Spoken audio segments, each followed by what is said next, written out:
Good morning.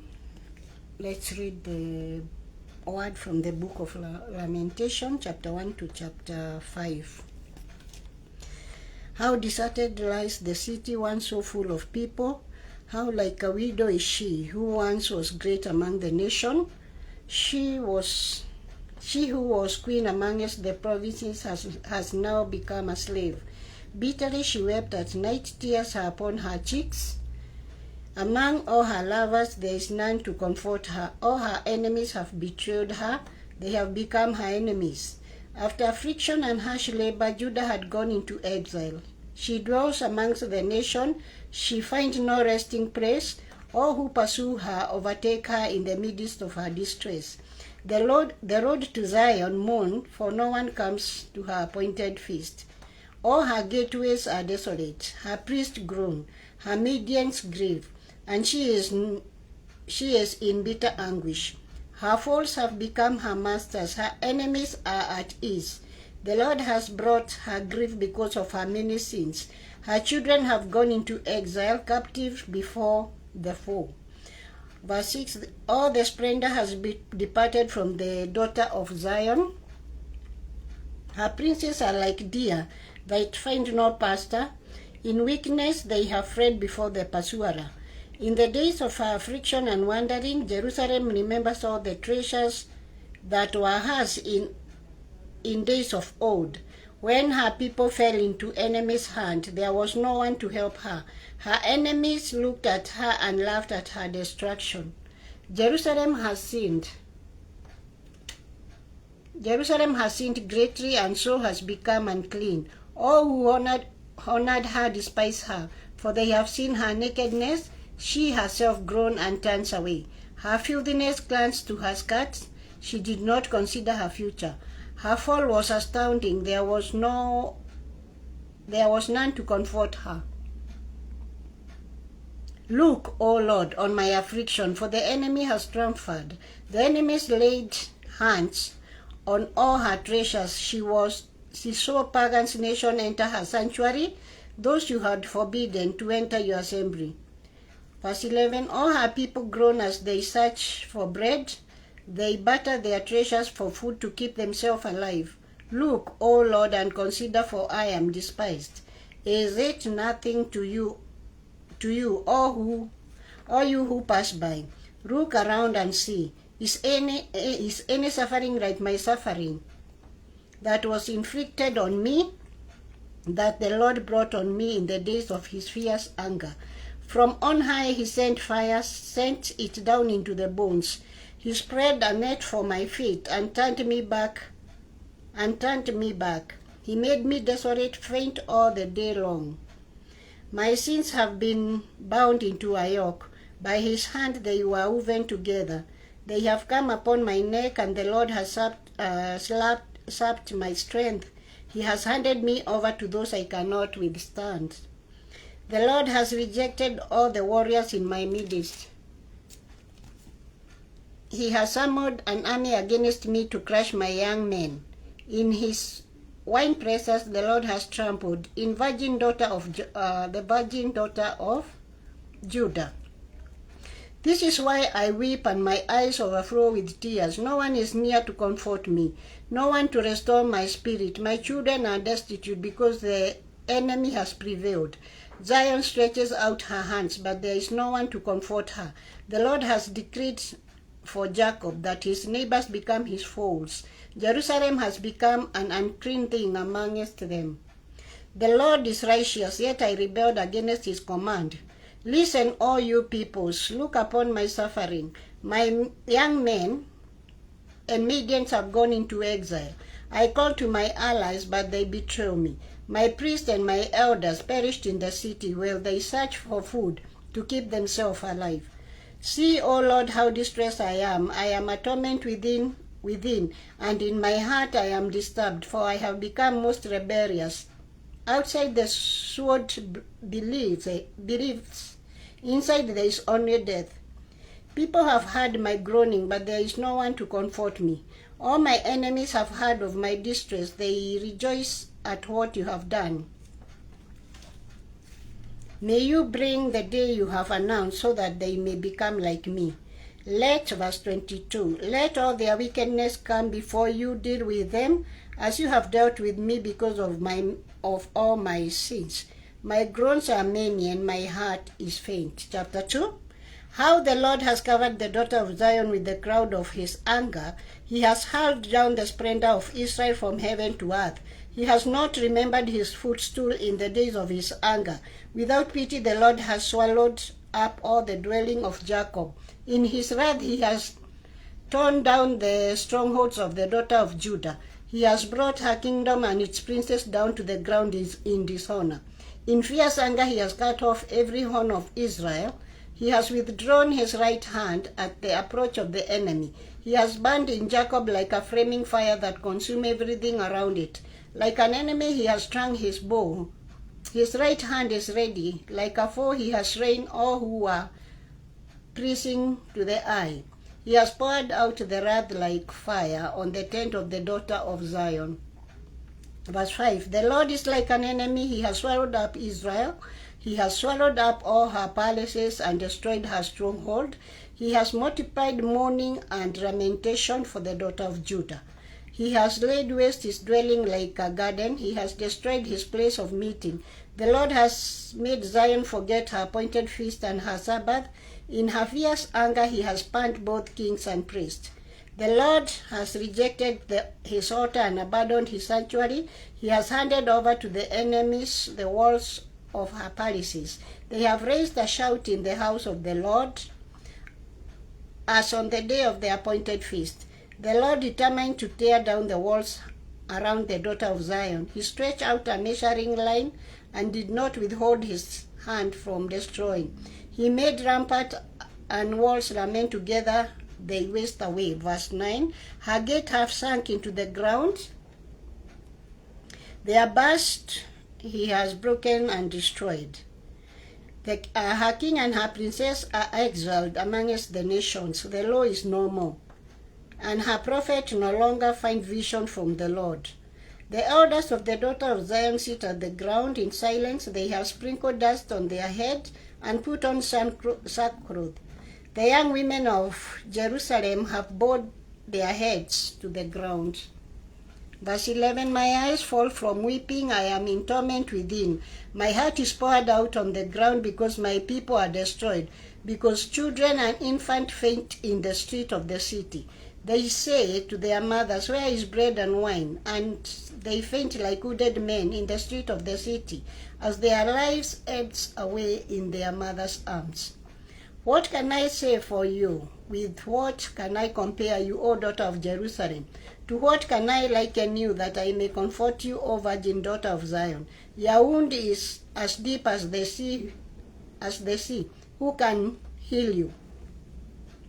14. The vision of young prophets were false and worthless. They did not expose your sins towards of your captivity. The oracles they gave you were false and misleading. All who pass your ways clap their hands at you. They scoff and shake their heads at the daughter of Jerusalem. In this, the city that was called the perfection of beauty, the joy of the whole earth. All your enemies open their mouth wide against you. They scoff and angry and gnash their teeth and say, we have swallowed her up. This is the day we have waited for. We have lived to see it. The Lord has done what he planted. He had fulfilled his word, which he destroyed long ago. He has overthrown you with pity. He has let the enemy gloat over you. He has exalted the horn of your falls. The hearts of the people cry out to the Lord. O walls of the daughter of Jerusalem, let your tears flow like a river day and night. Give yourself no relief, your eyes no rest. Arise, cry out in the night as the watches of the night begin. Pour out your heart like water in the presence of the Lord. Lift up your hands to him for the lives of your children who faint from hunger at the head of every street. Look, O Lord, and consider, whom have you ever treated like this? Should women eat their offspring, the children they have cared for? Should priest and prophet be killed in the sanctuary of the Lord? Young and old lie together in the dust of the street. My young men and maidens have fallen by the sword. You have slain them in the day of your anger. You have slaughtered them without pity. Verse 22, as you summoned to a feast day, so you summoned against me terrors on every side. In the day of the Lord's anger, no one escaped or survived. Those I cared for are reared, and my enemies have destroyed. Chapter 3, verse 1, and the man who has seen affliction by the road of his wrath, he has driven me away and made me walk in darkness rather than light. Indeed, he has turned his hand against me again and again all day long. He has made my skin and my flesh grow old, and has broken my bones. Verse 5, he has besieged me and surrounded me with bitterness and hardship. He has made me dwell in darkness like those long dead. He has swallowed me in so long that I cannot escape. He has weighed me down with chains. Even when I call out or cry for help, he shuts out my prayers. He has barred my way with blocks of stone. He has made my path crooked. Like a bear lying in wait, like a lion in hiding, he dragged me from the path and mangled me and left me without help. He drew his bow and made me the target for his arrows. He pierced my heart with arrows from his quivers. I became a laughingstock of all my people. They mock me in songs all day long. He has filled me with bitter herbs and sated me with gall. He has broken my teeth with gravel. He has trampled me in the dust. I have been deprived of peace. I have forgotten what prosperity is. Verse 18, so I say, my splendor is gone, and all that I have hoped for, the Lord. I remember my affliction and my wandering, the bitterness and the gall. I will remember them, and my soul is downcast within me. Yet this I call to mind, and therefore I have hope. Because of the Lord's great love, we are not consumed, for his compassion never fails. They are new every morning. Great is your faithfulness. I say to myself, the Lord is my portion, there I will wait for him. The Lord is good to those who hope in him, to those who seek him. Verse 26, it is good to wait quietly for the salvation of the Lord. It is good for a man to bear the yoke while he is young. Let him sit alone in silence, for the Lord has laid it on him. Let him bury his face in the dust. There may yet be hope. Let him offer his cheek to one who strike him, and let him be filled with disgrace. For men are not cast off by the Lord forever. Though he brings grief, he will show compassion, so great is his unfailing love. For he does not willingly bring affliction or grief to the children of men, to crush underfoot all prisoners in the land, to deny a man his right before the Most High, to deprive a man of justice. Would not the Lord see such things? Verse 37. Who can speak and have it happen if the Lord has not decreed it? Is it not from the mouth of the Most High that both calamities and good things come? Why should any living man complain when punished for his sins? Let us examine our ways and test them, and let us return to the Lord. Let us lift up our hearts and our hands to God in heaven and say, we have sinned and rebelled, and you have not forgiven. You have covered yourself with anger and pursued us. You have slain without pity. You have covered yourself with a crowd so that no prayer can get through. You have made us come and refuse among the nations. All our enemies have opened their mouth wide against us. Verse 47, we have suffered terror and pitfalls, ruins and destructions. Stream of tears flow from my eyes because my people are destroyed.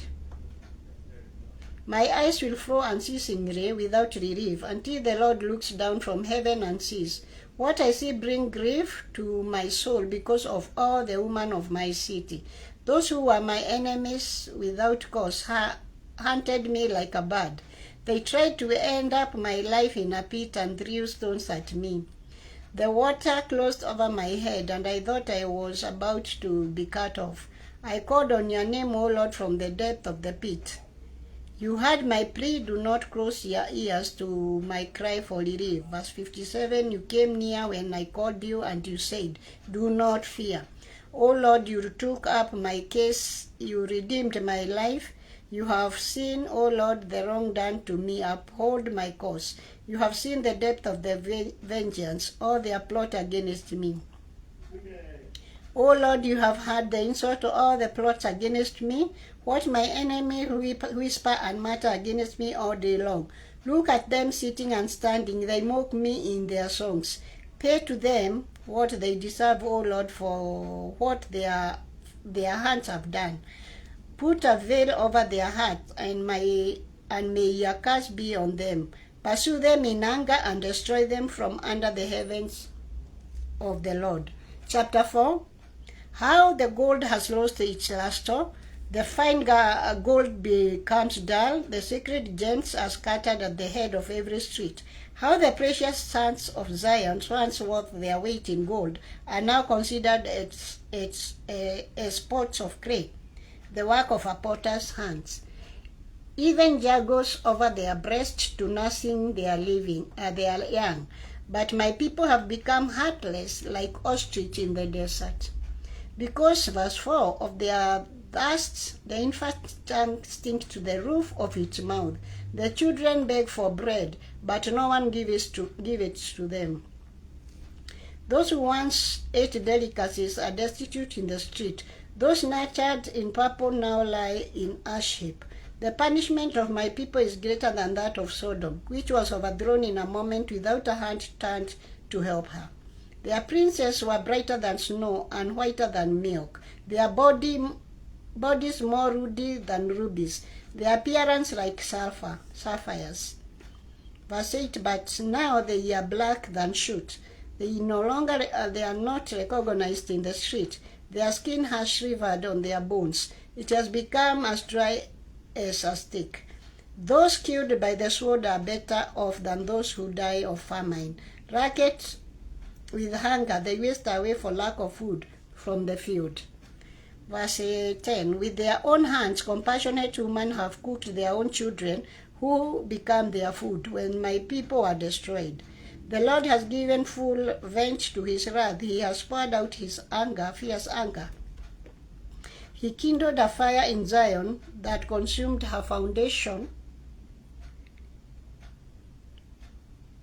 Verse 12. The king of the earth did not believe, nor did any of the world's people, that enemies and foes could enter the gate of Jerusalem. But it happened because of the sin of her prophets and the iniquities of her priests who shed within her the blood of the righteous.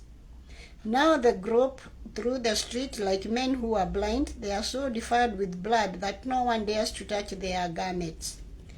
Go away, you are unclean. Men cry to them, away, away, don't touch us. When they flee and wander about, people among the nations say they can stay here no longer. Verse 16. The Lord himself has scattered them. He no longer watches over them. The priests are shown no honor, the elders no favor. Moreover,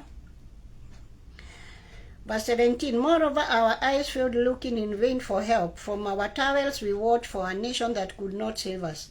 Men stalked us at every step, so we could not walk in our own streets. Our end was near, our days were numbered, for our end has come. Our pursuers were swifter than eagles in the sky. They chased us away. They chased us over the mountain and lay in wait for us in the desert. Verse 20. The Lord's anointed, our very life breath, was caught in their trap. We thought that under his shadow we would live amongst the nation. Rejoice and be glad, O daughter of Edom, you who live in the land of Uz. But to you also the cup will be passed. You will be drunk and stripped naked. O daughter of Zion, your punishment will end. He will not prolong your exile, but, O daughter of Edom, he will punish your sins and expose your wickedness. Chapter 5. Remember, O Lord, what has happened to us. Look and see our disgrace. Our inheritance has been turned over to aliens, our homes for the foreigners. We have become orphans and fatherless, our mothers like widows. We must buy the water we drink, our wood can be had only at a price. Those who pursue us are at our heels. We are weary and find no rest. We submitted to Egypt and Assyria to get enough bread. Our fathers sinned and are no more, and we bear their punishment. Slaves rule over us, and there is none to free us from their hands. Verse 9. We get our bread at the risk of our lives because of our sword in the desert. Our skin is hot as an orphan, feverish from hunger. Women have been ravished in Zion, and virgins in the towns of Judah. Princes have been hung up by their hands. Elders are shown no respect. Young men toil at the milestones, boys strangle under loads of wood. The elders are gone from the city gates. The young men have stopped their music. Verse 15. Joy is gone from our hearts. Our dancing has turned to mourning. The crown has fallen from our head. Woe to us, for we have sinned Verse 17. Because of this, our hearts are faint. Because of these things, our eyes grow dim. For Mount Zion, which lies desolate with jackals prowling over it. You, O Lord, reign forever. Your throne endures from generation to generation. Verse 20. Why do you always forget us? Why do you forsake us so long? Restore us to yourself, O Lord, that we may return. Renew our days as of old, unless you have utterly rejected us and are angry with us beyond measure.